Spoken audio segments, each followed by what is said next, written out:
Desistir é para os fracos. Continue perseverando na oração.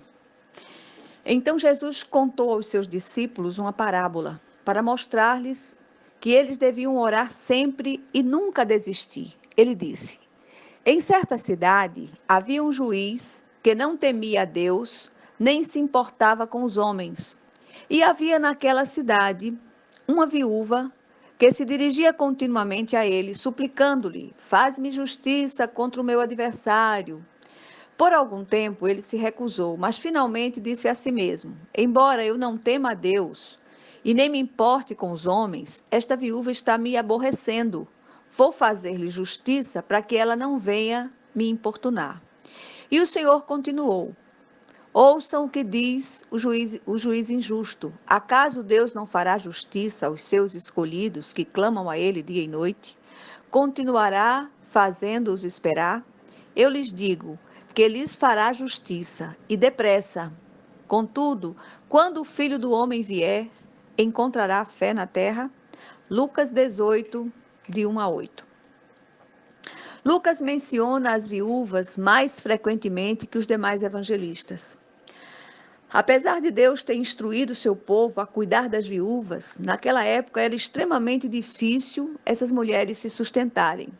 A igreja primitiva considerava a responsabilidade com as viúvas algo sério. Para compreendermos essa parábola, gostaria de situá-la em seu contexto original. O tribunal daquela época não era o prédio sofisticado de hoje, mas uma tenda móvel que mudava de lugar segundo o horário e itinerário estipulado pelo juiz. Este se sentava em seu interior, com toda a pompa, sempre cercado de assistentes, que, por sua vez, facilitavam o acesso ao juiz, àqueles que traziam seus pleitos para serem julgados. Muitas vezes faziam isso em troca de favores financeiros, não muito diferente do que encontramos em nosso tempo, infelizmente. Em se tratando de uma viúva, ela precisava superar pelo menos 3 obstáculos. Primeiro, pelo fato de ser mulher, praticamente não existia socialmente. Não poderia pleitear suas causas, não tinha voz nem vez. Segundo, como era viúva, claro, não possuía um marido que a representasse perante o tribunal. E por último, era pobre e, mesmo que quisesse, não poderia pagar suborno aos assistentes do juiz para que lhe fosse permitido o acesso. Assim, era absolutamente impossível achegar-se ao juiz. Todo esse pequeno arrazoado inicial é para que possamos compreender a impossibilidade de tal viúva em ter a sua demanda resolvida. Contudo, nos chama a atenção que esta mulher, mesmo em circunstâncias tão adversas, não desistiu. E a ideia central aqui é precisamente esta: não desistir diante das impossibilidades e orar sempre. As maiores e mais hostis batalhas em nossas vidas como filhos de Deus são ganhas de joelhos dobrados em oração. Diz o apóstolo Paulo falando aos Coríntios: de todos os lados somos pressionados, mas não desanimados. Ficamos perplexos, mas não desesperados. Somos perseguidos, mas não abandonados. Abatidos, mas não destruídos. O Senhor Jesus sabia das lutas e das impossibilidades que seus discípulos enfrentariam depois de sua partida. Por isso, tratou de instruí-los a usar a maior força bélica que eles poderiam dispor, a artilharia da oração. Lucas é chamado de o Evangelho da Oração, e no texto lido, Jesus usa uma parábola para ministrar o dever de orar sempre e nunca desistir. Ao ensinar seus discípulos a não desistir de orar, Jesus apresenta 3 contrastes aqui. O contraste entre orar e esmorecer, o contraste entre a viúva e os escolhidos, o contraste entre o juiz iníquo e o Pai Celestial.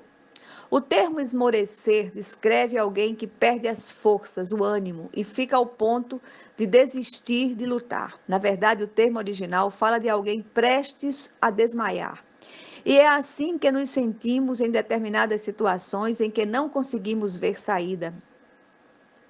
Diante de uma grande demanda, temos 2 caminhos: lutar ou esmorecer. Aqui Jesus nos instrui, nos estimula a, mesmo diante daquilo que nos parece impossível, não desistir de orar.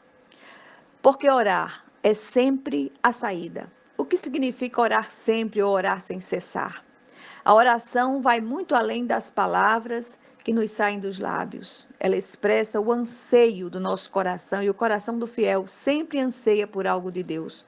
Orar sempre significa estar em conexão com a vontade de Deus. Estar na presença do Senhor, onde quer que estejamos. Não há nada nem ninguém que nos impeça de estar nessa posição, a não ser nosso pecado, nossa incredulidade. Jesus argumenta aqui do menor para o maior. Se uma pobre e indefesa viúva conseguiu o que necessitava de um juiz iníquo, que não temia a Deus nem respeitava homem nenhum, o que não conseguirá os filhos de Deus? Veja aqui os contrastes. Para começar, a mulher era estrangeira, nós somos filhos e herdeiros. Ele cuida de nós. A mulher não tinha acesso ao juiz, mas os filhos têm livre acesso à presença do pai a qualquer hora. A mulher não tinha amigo nenhum no tribunal que facilitasse sua entrada e colocasse o seu pleito no rol das causas a serem julgadas. Tudo que lhe restava era a persistência de andar ao redor da tenda gritando seu pleito para que o juiz lhe ouvisse e julgasse sua causa. No entanto, quando o cristão vai à presença do juiz do universo em oração, ele tem um advogado e sumo sacerdote que o representa e intercede por ele diante do trono da graça, Jesus Cristo o justo.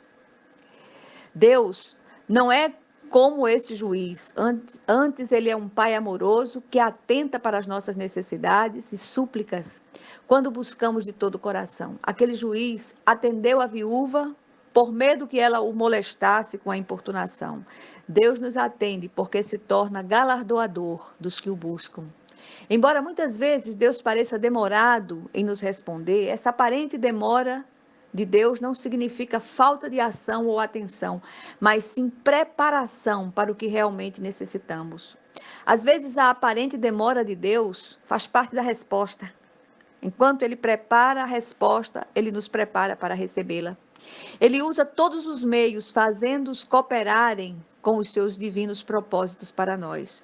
O texto diz que depressa o Senhor fará justiça aos seus escolhidos. Só que o tempo de Deus não é o nosso. Nós temos uma cronologia, Deus tem uma kairologia. Enquanto o tempo para nós é cronos, para Deus é kairos. Um dia certamente entenderemos isso. Por ora, só temos de que crer, confiar e esperar nele. Dentro da kairologia de Deus, ele responde depressa. No entanto, o Senhor achará fé na terra para compreender e aceitar seus mistérios.